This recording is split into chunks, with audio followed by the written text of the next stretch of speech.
एक समय की बात है। एक छोटे से गांव में एक किसान रहता था जिसका नाम रामू था। उसके साथ उसकी बीवी और उसकी एक प्यारी सी बेटी मीना रहती थी। रामू अपनी बेटी को बहुत प्यार करता था और वो लोग बहुत खुशी खुशी अपना जीवन गुजार रहे थे।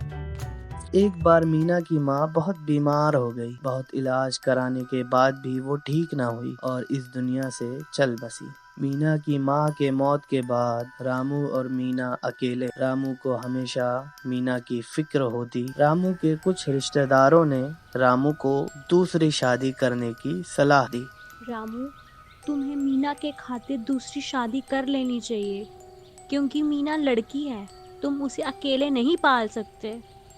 अम्मा, तुम ठीक कह रही हो। मुझे मीना के खातिर दूसरी शादी कर लेनी चाहिए। रामू ने अपनी बेटी मीना का ख्याल रखने के लिए दूसरी शादी कर ली। मीना की दूसरी माँ शुरुआती दिनों में मीना का खूब ख्याल रखती और ये सब देख रामू की चिंता दूर हो गई। लेकिन कुछ सालों बाद गीता के जब खुद के बच्चे हो गए तो वो मीना को भूल सी गई और अपने बच्चों को अच्छा बनाकर खिलाती और मीना को बचा हुआ खाना देती। गीता मीना से घर का सारा काम करवाती और उसे बात बात पर मारती और ताने देती। पर अंजलि, पैदा होने के बाद अपनी माँ को तो खा गई, अब मेरे सर पर बोझ बनकर बैठी है। ये सब रामू देखता लेकिन कुछ कर नहीं पाता। बेटी मीना, धीरज रख, सब ठीक हो जाएगा। इन सब से परेशान होकर मीना कुछ खाना और कपड़े लेकर घर से चली जाती है। मीना घर से दूर जंगल में पहुंच जाती है। मीना घर की बातों को दिमाग में सोचते हुए चलती रहती है और रास्ते पर ध्यान नहीं देती। जंगल में बहुत अंदर पहुंचने के बाद उसका ध्यान रास्तों पर जाता है और वो डरने लगती है। अरे, ये मैं कहाँ आ गई? मीना को भूख का एहसास होता है। लगता है मैं बहुत दूर आ गई हूँ। मुझे कुछ खाकर यहाँ आराम कर लेना चाहिए। और वो खाना खाने के लिए एक पेड़ के नीचे बैठ जाती है। मीना अपना खाना खा रही होती है और इतने में उसे कुछ आवाज सुनाई देती है। अरे, ये कैसी आवाज है?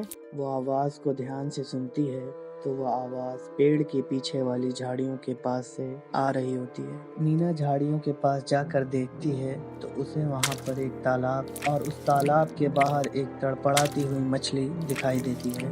अरे बेचारी मछली, ये बाहर कैसे आ गई? मीना मछली को तड़पता हुआ नहीं देख पाती और उसे उठाकर जल्दी से तालाब में डाल देती है। उस मछली के तालाब में जाते ही तालाब चमक उठता है और तालाब से एक खूबसूरत राजकुमार निकलता है और वो मीना से कहता है, तुमने मेरा आधा शराब तोड़ दिया है। मीना घबरा कर उससे पूछती है, तुम कौन हो और कैसा शराब? क्या बात कर रहे हो? मैं कुछ समझ नहीं पा रही। उस राजकुमार ने मीना से कहा, मैं एक राजकुमार हूँ। मैं एक बार तालाब में नहा रहा था और एकदम से एक मछली ने मुझे डंक मारा। इस बात के गुस्से में मैंने तालाब में जहर डालकर सारी मछलियों को मार दिया और मुझे ये शराब मिला। मीना को सारी बातें समझ में आ गईं और उसने पूछा, तुम्हारा आधा शराब टूटा है, ऐसा क्यों कहा राज? राजकुमार ने मीना से कहा, हाँ, मेरा सिर्फ आधा ही शराब टूटा है और आधा 2 सवालों से टूटेगा। पहला सवाल,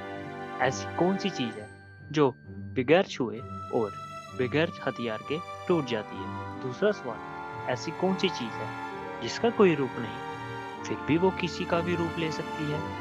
मीना कुछ देर सोचती है और कहती है, मैं इनके जवाब जानती हूँ। पहले सवाल का जवाब है वादा और दूसरे सवाल का जवाब है पानी। मीना के इतना बोलते ही राजकुमार का श्राप टूट जाता है और वो पानी से बाहर आ जाता है। इसके बाद वो दोनों खुशी खुशी उस जंगल में अपना जीवन बिताने लगते हैं।